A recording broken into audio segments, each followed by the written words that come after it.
In a colorful ceremony with all who matter in the legal fraternity present, Justice Victor Jones Dotse was celebrated. It is important to state that as a true leader, Justice Dotse had confidence to stand alone and the courage to make tough decisions. Perhaps at this time, the only thing that mattered to him was the integrity of his action. Every good judge is going to be remembered in the judgments that he has delivered. And so how can I not say that you will never be forgotten? Because in every facet of the law, every aspect of the law, from thought through jurisprudence, criminal law, everything, everybody who wants to read about you will have something to refer to. And when you read the reports, you will know that I disagree with him on a number of occasions. But he does it, and he keeps his friendship, he keeps his good relationships, and there is a lot I learned from him. I have told him that I've prayed away this day. I never wished that this day was going to come. I don't know what his plans are and who he will entrust me to. Otherwise, I feel really orphaned.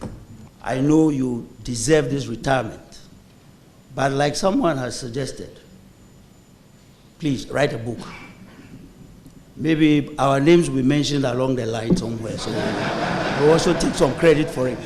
Chief Justice Designate Gertrude Tokono described him as a pillar that will forever be missed. I have watched with admiration his keen and unflagging intelligence and alertness, his depth of preparation, and the clarity and wisdom with which he leads and presides over panels, and the Supreme Court as President of the Supreme Court.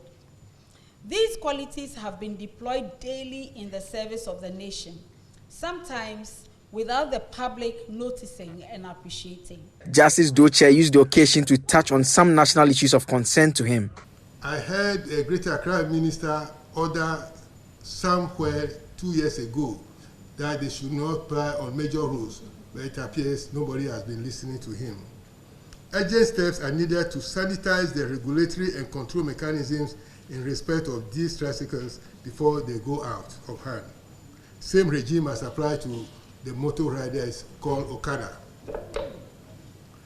I believe that Accra can still be the most cleanest city in Africa, but we are not living up to it.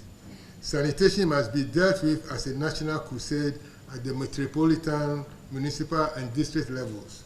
The filth in our communities must be reduced or eliminated.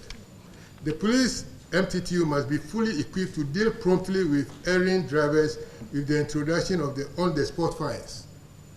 In cases of specific driving offenses like if you jump the red light, overspeeding, driving on the shoulders of the road, etc.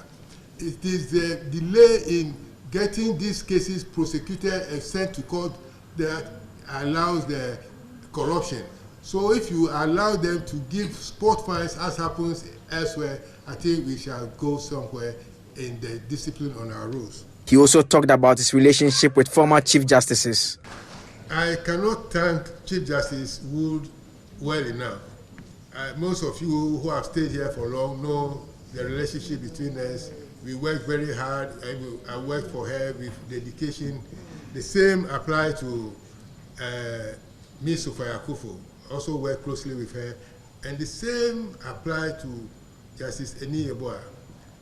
Justice Eni Yeboah met me in Commonwealth Hall in 1976.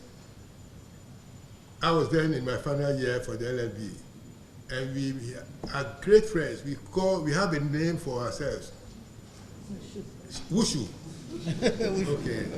But then there were some people who tried to bring some wedge between us, but thanks to God, he kept faith with me throughout his tenure. He even nominated me to represent him in UK in October at the opening of the legal year service. The first time an invitation was extended to Ghana, he nominated me to represent him. And quite recently, in April, the two of us traveled to Sierra Leone to sensitize the Supreme Court of Sierra Leone because they are having presidential elections on the 24th of this month. And so thank you, Kwesi Eniegua. He will formally exit the Apex Court and the judiciary on June 8, 2023.